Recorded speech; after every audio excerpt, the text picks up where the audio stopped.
Hey guys, welcome back. This is the third video in the series. In the first video, we talked about what is cosmopolitanism.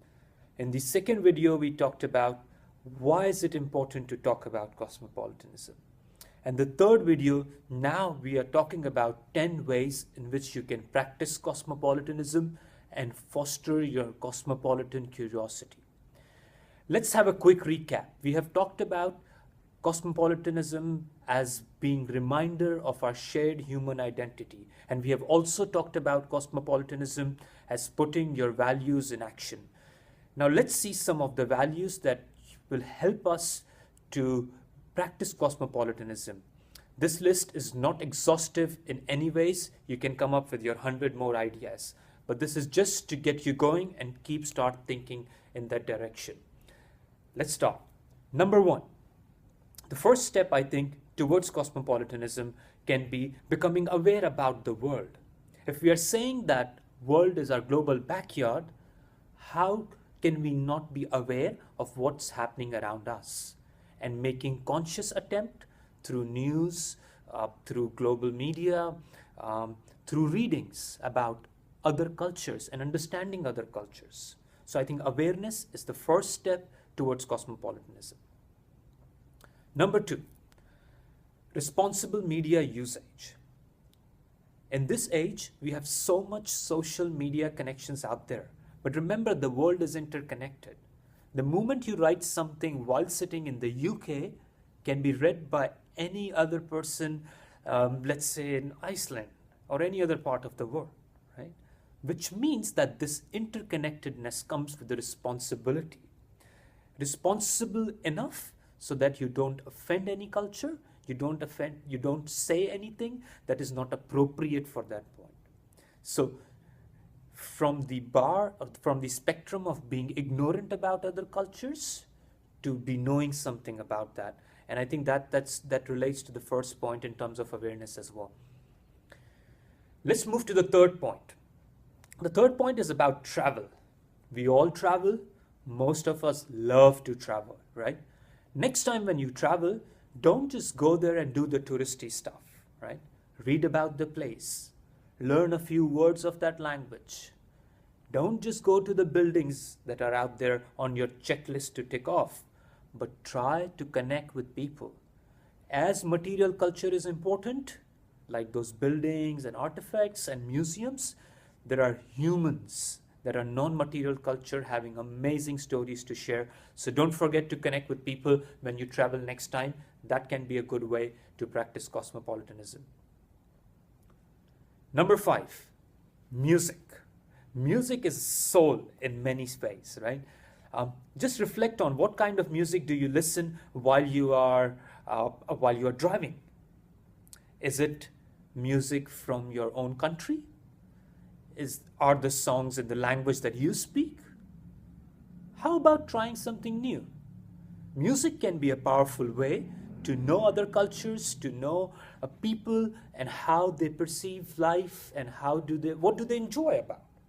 There's a wonderful documentary film titled as The Music of Strangers, where the famous musician Yo-Yo calls different musicians from conflict zones. And all of them get to the US, combine together, work together, where they have challenges, frictions, they work together and they collaborate, they make up a musical piece. And this is a very beautiful example of cosmopolitanism, where they all are bound by one thing that weaves them together is music and humanity. If you want to know more about this documentary film, there is a link in the description below. Let's move to our next point. Number 6. Sometimes we think we are too small to contribute to the larger ideology of cosmopolitanism. A small way would be, what policies do you support? By this I mean, whenever you are going to buy a product, you are consciously or unconsciously supporting policies of that company. Let's say if I go to buy a certain product and I know the company producing that product is involved in labor exploitation in some parts of the world, right? This is my chance to exercise my right to buy or not. Is my buying that product supporting some policies? That's one way to see it. The other way around is there are so many global campaigns happening around the world, either online, um, with petitions being signed up. Can you be part of the sum so that you support certain policies to work around and make this world a better place? Number 7, vote. Vote is a very powerful tool to bring change and to foster cosmopolitanism. Before you vote, read on the manifesto of the political parties what they are offering. Are they offering just war and conflict, or are they offering a foreign policy that has been thoughtful and carved so that they are bringing world closer together? Number 8, global friends. With the boom of social media, Facebook, Twitter, and so many other social platforms, there is a strong possibility to stay in touch with your friends that are not from your neighborhood, that are not from your physical neighborhood. In a sense, you can now make global friends if you don't have already, and try to stay connected with them.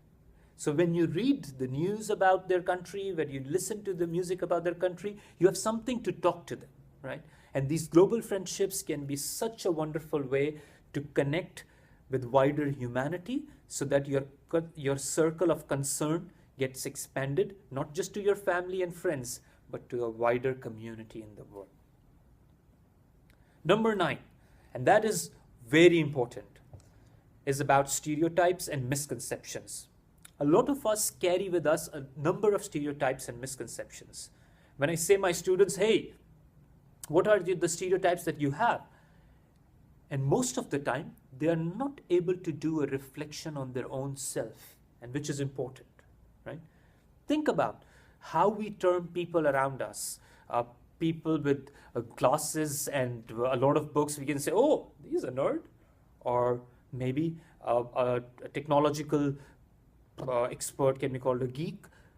The usage of terms like this, what it does is puts a tag on certain person and their abilities, which may or may not be helpful at points.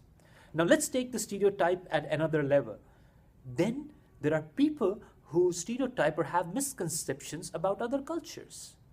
Let's say people from ethnicity A are more intelligent than people from ethnicity B. Right?